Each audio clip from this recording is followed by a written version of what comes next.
Rosie, here we are in the great city of Chicago, and we are standing in front of the ever-famous Bean, and we are going to go around and talk to some people about how they feel about President Bush. All right? See you later. Bush, the most egregiously bad president we've ever had in the history of presidencies. This guy is so out to lunch. We just got back from Russia and spent a year in England. People can't believe we elected this guy. It's unbelievable. I'm just so disappointed in everything he promised has turned out to be untrue. No child left behind. Healthcare. I'm a professional nurse and educator, and I've never been so disappointed in his healthcare policies. The rich are getting richer. All of healthcare is controlled by insurance companies. This is Abby. So, Abby, what would you say about President George Bush?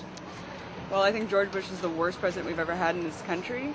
He's an absolute embarrassment, not only because he's a horrible president, but also if you just look into his crimes on the country and also the world, namely just 9/11, how he blocked an investigation, how he was actually, if you look at the tremendous amount of evidence of him actually being complicit in the attacks, and it's not just him though, it's everyone in the administration. We don't want to make him the poster boy of, you know, everything that's wrong with this country, and because all the people in this administration, once he's gone, it's not going to end there. He is, you know, he's just the poster boy of the height of this corruption, but it digs so much deeper.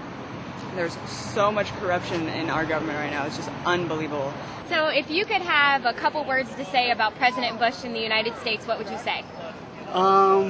He's a good president, and well, he could have handled, you know, the Iraq war better than what is it right now. So, well, in hindsight, you can say that he messed up the Iraq war. So if you had one word to say about President Bush, what would it be? Idiot. Idiot. Really? What do you think is his biggest accomplishment as an idiot? I think the war in Iraq is a bit of a major accomplishment with not much success, to be honest with you.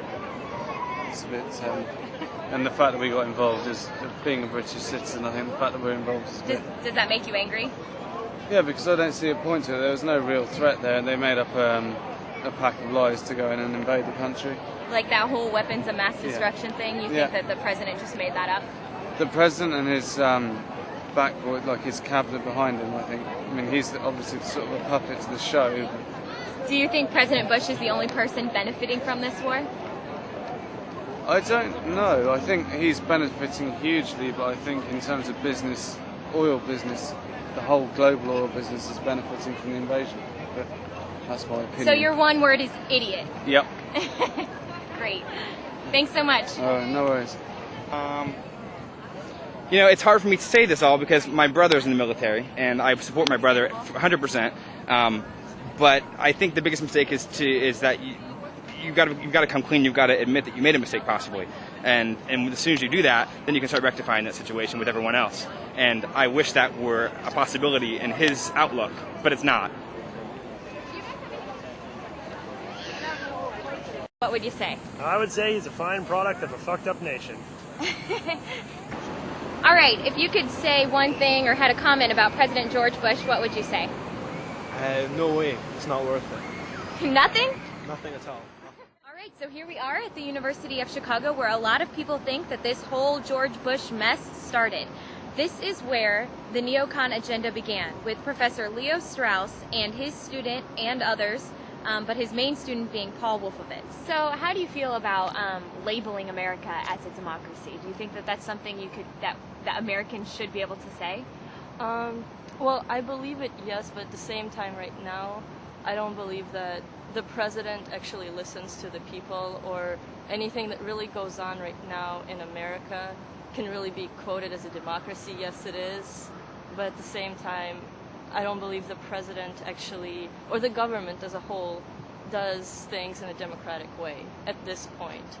Do you feel that they've done a lot to take control away from the people? They've done instituted, like we've just recently after the terrorist attacks, got all those privacy laws into action. That, I don't know if, like, me personally, I don't really care about the privacy laws as much, but I feel that the government is saying the same thing over and over again to the people in terms of Iraq and war on terror, but everything they say isn't, I don't believe that they're fighting actually against those things. They're just using those things to say to the people, this is what we're doing, but actually they're doing something of their own game. What do you think they're actually doing? Well, I think it's all tied with money, like for big firms, for big businesses, for the oil companies. For oil companies? I came to this country, gas was $1.12 per gallon. Now it's $3.30 here in Chicago. So, but I feel angry. I feel betrayed. I do have hope for the future. That's just kind of I guess that's my personality. But there are concerns. Do you feel as a young person, obviously we're both pretty young, that we've got a lot harder now than we did 8 years ago to try and move forward?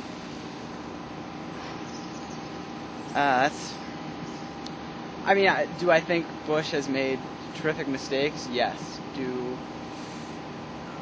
I guess I imagine it is worse. It's a difficult barometer to judge how much worse. I guess I would have to go back and look at what directions we were going in. I feel like it's part of a party-wide kind of problem, unfortunately. How do you feel that the president has or has not progressed the global warming issue? Well, there's been no progression whatsoever. I think, it comes down to, we think about the single state of Florida, and if we had a different president, possibly President Gore, who's clearly now devoted himself to that one issue, maybe would have made important strides there. Maybe would have signed into law things regarding gas emission levels. So when we're talking about China, which is producing cars that have restrictions that have to be 10 miles per gallon more efficient than ours. And we've had the car industry for years beyond them. So do you feel that we've actually taken steps backwards in the past 2 terms with President Bush? We've either taken steps backward or have become stagnant and fat and bloated and not observant of what the trend in the world is and how we're going to need to be responsible for the climate around us. Well, what I'm concerned about is that Bush is going to bomb Iran under circumstances that are pretty much a repeat of what got us into the war in Iraq, namely cooked evidence and unwillingness to consult Congress. So what I'm hoping is that Congress will do something to make those funds unavailable for him. If you could sum up your feelings about President Bush in like one word, one sentence, what would you say? Almost over. That's the biggest. I think it's definitely time to see what some other people have to offer. What do you think is the biggest screw up that President Bush has made in the past 2 terms? I'm a foreign policy voter, so I think not listening to people abroad and really not taking any steps to get other people on board with the things that he whatever he thought they were a good idea, not getting them on board too. Do you feel somewhat embarrassed as an American in regards to other countries, the way other countries now look at us? Yeah, I mean, I definitely think that we've let a lot of goodwill that we've worked up in the past get away from us, and it's time to try to get some of that back. So he pretty much made us look like a fool. You could say that, yeah. He's beyond awful, and I'm ashamed to be an American. All right, so if you had a few words to say about George W. Bush, what would you say? I would say that I'm just too scared to say anything with the way the administration's being run and just the invasion of privacy. I would be scared for my safety if I said anything negative about the administration, so I'm just not going to say anything. I can understand that. Everybody watch your back. Yeah, exactly. It's too scary right now. You can't really trust anyone, and it's not safe to say what you think anymore. I really am. I feel like your free speech is totally diminished in this country, and I feel like there's oppression and people aren't safe. If some kind of catastrophic, maybe another terrorist attack or something were to happen before the next election, that he may declare martial law or try to somehow remain in the presidency? If they let something happen again, and I say if they let something happen again, that's exactly what's going to happen. It'll be martial law. He'll take another term or whatever they can let him do. It's going to be a nightmare, but hopefully that won't happen. I just think the Republican position, and probably George Bush in particular, on stem cell research is uninformed.